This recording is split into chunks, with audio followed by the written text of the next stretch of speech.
Hey all you broccoli heads and cornflakes, I'm Dale Rodman Jr. III. This is Slow to Pro, a YouTube series where I go from slow to getting wrecked in turn 1, 2, or 3. Stay tuned to find out. This is episode number 9, the one where I go into a multiplayer race and make an attempt at not causing any wrecks, with the secondary goal being don't get lapped. I decided to actually practice for this video. I really wanted to do my best, so I spent a few hours practicing, trying to find some extra time, make sure that I was able to be consistent, find my breaking points, all that good stuff. I was ready to set a new race pace for myself at Monza. Then, because it's America, all the Europeans went to bed, and the only server with Monza that had decent population was full forever. But I was set on bringing some content, so here we are. Not at Monza, we're at the Nurburgring, a track that I'm only a little bit familiar with. If this sounds like your sort of tune to dance to, please go on and subscribe. It would really help me out. I'd appreciate it. A like would be a bonus, and a comment might make me like you. So here we are. We are in turn 1, and I've still got a rear bumper and a rear spoiler. I'm thrilled about that, but my joy is going to be short-lived. I'm going to get ran off the track because Lambo Man loses control. Shocker. Then he slams into the McLaren on the other side, and all hell breaks loose. Now the front pack is running away faster than Sheila, but at least we got bumped back in the right direction, so that's something. Downside is I've got someone right behind me, and that's always terrifying in these multiplayer lobbies, because I can never tell if they're behind me because they're one of those fast boys who likes to start from behind, or if it's someone that I'm faster than. Because if it's someone that I'm faster than, I really don't want to get Pat McAfee punted. Lucky for us, the driver of the Bentley is the first option. If you pay close attention to the mirror, Bentley drivers are actually smart enough to know that they've got me whenever they want me, and they don't need to try too hard.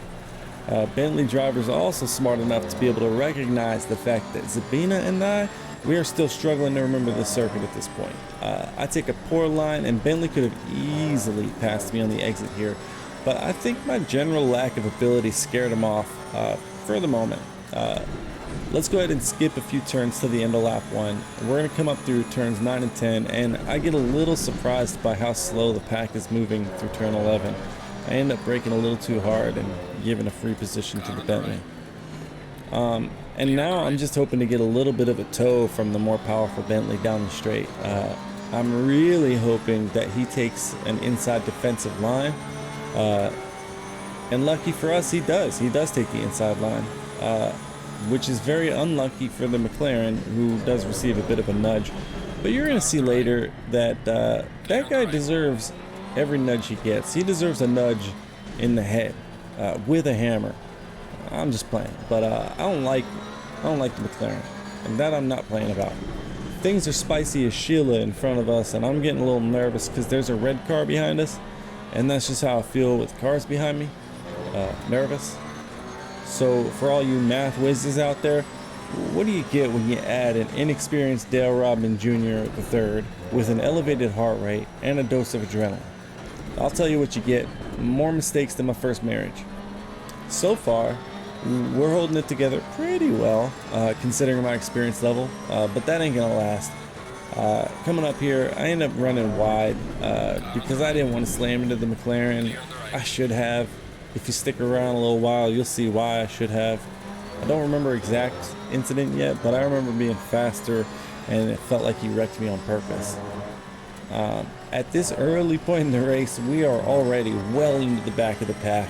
Which means there's going to be cars all over the place. They're going to be on the track, off the track. I got to try to keep my eyes ahead of me and behind me at the same time, and nobody can do that. It's impossible, dummy. So I've made a decision within myself to just try to race my own race. So here's a little in action. Let's talk a little bit about what I'm doing. I went ahead and set a Twitch account up. I tested it out and all that, but I'm really bad at driving and talking at this. I'm really bad at driving, but add talking and I'm even worse. That's why I record the voiceover separately. But I figured if I'm gonna do all this practicing, I might as well try out Twitch to see if it's something I enjoy.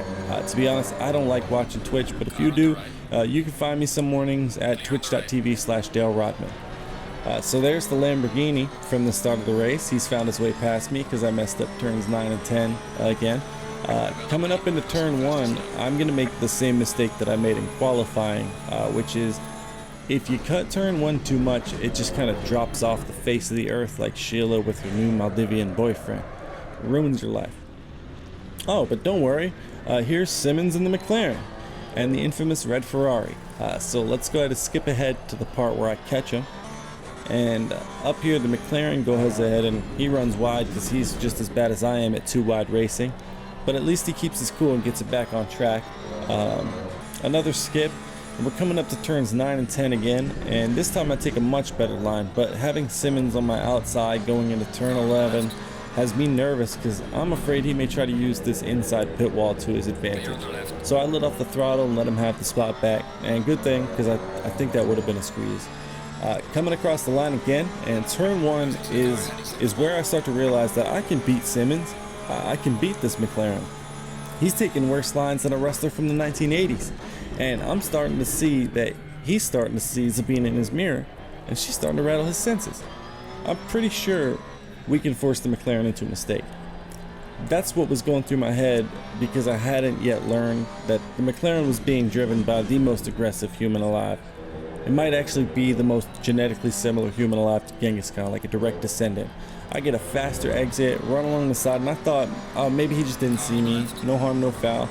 But then he does it again right here. And that's when I realized Simmons got the gloves off. I'm still going to try to be clean, but I now know that Simmons does not have any honor. And that's today's lesson. Simmons is going to beat me with his dirty tactics, but the timetable is just going to show that he beat me. Take that information and do what you will with it. I'm going to let the rest of this video play out without any more talking or skips. If you enjoyed today's video, please consider hitting that little thumb up button. If you want to see me get wrecked or lose again, please subscribe. If you're Simmons, I'll be waiting for your apology in the comment section. I'm Dale Robin Jr. III. Thanks for watching Slow to Pro. You guys go on and have the kind of day you want to have.